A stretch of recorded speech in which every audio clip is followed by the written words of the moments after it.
When Captain Robert Wolfe stepped off the military plane, the cool breeze of the early morning swept across his face.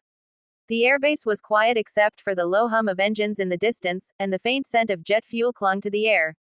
For the first time in almost 2 years, he was back on American soil. But what awaited him was not just the relief of homecoming, it was the moment he had dreamed of every single night, seeing his wife, Emily, again. He clutched the small duffel bag that carried only his essentials, but deep inside, his heart carried the weight of countless memories, sleepless nights, and the echo of her voice that had kept him sane during deployment. Robert had been on a classified mission overseas, unable to communicate for months at a time. Each letter Emily sent was delayed, sometimes arriving weeks late, but he read every word like it was the air he needed to breathe. Now, as he walked through the terminal, he wore civilian clothes to blend in. His plan was simple, but emotional. He hadn't told Emily that he was returning early. She believed he would come home next month. What she didn't know was that he had worked with his commander to secure an early leave as a surprise. Emily, meanwhile, was in their cozy home in North Carolina, preparing for another long day. It was a quiet morning, and she sat by the window sipping her coffee, her eyes drifting to the old picture frame that held Robert's photo in uniform. Every morning started the same way, with a prayer for his safety and a whisper of longing for the day he'd walk through that door again. Her friends often told her how strong she was, how gracefully she handled the loneliness. But what they didn't see were the nights she cried softly into her pillow, hugging one of his old t-shirts, still faintly scented with him. Robert's car pulled up to the house around 8 a.m. He sat behind the wheel for a moment, staring at the familiar front porch. His heart raced like it hadn't even in battle. He could almost see her inside, moving about in her morning routine, unaware that her world was about to change. He took a deep breath, stepped out, and quietly walked up the front steps. The sound of his boots on the wooden porch echoed memories of the last time he had been here, before deployment, when he had kissed her goodbye and promised to come back safe. He knocked lightly at first, his hands trembling slightly. Inside, Emily frowned. She wasn't expecting anyone. She set down her mug and walked to the door. When she opened it, her breath caught in her throat.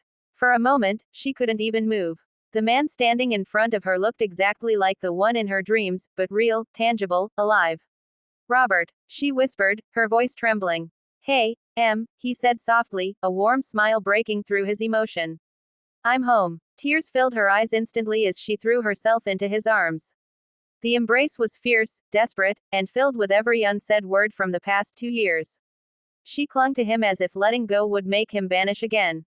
Robert held her tightly, burying his face in her hair. I missed you so much, he murmured. Every single day. I thought I'd lost you, she said through sobs. They said communication was cut off for months. I didn't know if you were. I know, he said, pulling back just enough to look at her. But I promised I'd come back. And I meant it. They stood there for several minutes, neither able to speak, just holding each other as tears flowed freely. It was a reunion that words couldn't capture, a mix of relief, love, and gratitude. After they finally stepped inside, Emily kept her hand on him as if afraid he might disappear. The living room was exactly as he remembered, her favorite flowers on the table, the same cozy throw blanket on the couch. Yet everything felt brand new, illuminated by his return. She made him sit down, fussing over him, asking if he was hungry, if he was tired, if he needed to rest. But Robert just laughed, watching her flurry of emotions. I just want to be here with you, he said. When she brought out breakfast, pancakes and coffee, his favorite, he smiled. Just like old times, he said, his voice thick with emotion. Throughout the day, they talked for hours. Robert shared stories from his time overseas, what he could, at least. There were moments of laughter and moments of silence when his eyes grew distant, haunted by what he'd seen. Emily squeezed his hand every time, grounding him back to the present. At one point, he reached into his duffel bag and pulled out a small wooden box. Inside was a bracelet he'd made from a piece of parachute cord and a shell he'd found on the shore during a rare day of rest. I made this for you, he said. Something to remind you that I was thinking of you, even when I couldn't reach you. Emily's eyes glistened as she slipped it on. It's beautiful, she whispered. I'll never take it off. Later that evening, they sat together on the porch, watching the sunset. The golden light bathed them both, and Emily rested her head on his shoulder. It feels like a dream, she said softly. Robert smiled, wrapping his arm around her. If it is, I never want to wake up. The neighborhood was quiet, but somehow everything felt alive again, the rustling leaves, the distant laughter of children, even the chirping of crickets. It was as if the world itself was celebrating his return. They spent the next few days rediscovering each other's presence. Simple things, sharing breakfast, taking walks, even folding laundry together, felt extraordinary. Every moment was a reminder of what they had almost lost and how precious life truly was. One evening, Emily found him standing in the backyard, staring up at the stars. She walked up behind him and wrapped her arms around his waist. "What are you thinking?" she asked. He hesitated. "About how close I came to never seeing this again. About how lucky I am." She turned him around and looked into his eyes. "You're home now," she said firmly. "That's all that matters." He kissed her forehead, holding her close. "You kept me alive," he whispered. "Your letters, your voice in my head.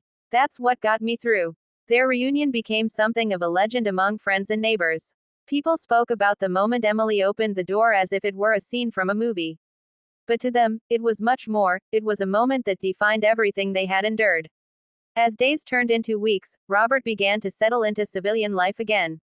It wasn't easy, there were nights when he woke up drenched in sweat, the echoes of war still chasing him. But Emily was always there, calming him, reminding him he was safe. Together, they rebuilt their routines. They planted new flowers in the garden, redecorated the living room, and made plans for a trip they had always dreamed of taking but never could. Each step was a symbol of renewal, of moving forward together. One Saturday morning, Robert surprised her again, this time with something entirely different. He had organized a small ceremony in town, where he presented Emily with a medal the unit had awarded him, but he insisted she wear it. "You earned this as much as I did," he told her. As applause filled the room, Emily's eyes welled up once more. "You didn't have to." "Yes, I did," he said firmly. "You waited, you prayed, and you believed. That's bravery too." From that day on, they made it a point never to take a single day for granted. Whether it was cooking dinner together or watching the rain from their porch, they embraced every moment. On their anniversary, Robert recreated the first dinner date they ever had, complete with her favorite flowers and the same song playing in the background. "To us," he toasted, raising his glass. "To love that survives distance, fear, and time." Emily smiled through tears. "To homecomings," she said softly. "And never letting go." As the night drew to a close, Robert looked around their home, filled with warmth, laughter, and the scent of her cooking, and realized something profound. The battlefield had taken much from him, but it had given him one gift, the understanding of what truly mattered. Love, he realized, wasn't just found in grand gestures or romantic words. It was in the waiting, the faith, the quiet strength that carried them through the storm. Years later, whenever their grandchildren asked about the photo on the mantel, of Emily hugging him on that unforgettable morning, he would smile and say, "That's the day I came home." Because for Captain Robert Wolfe, coming home wasn't just about stepping off a plane. It was about finding the heart that had been waiting for him all along.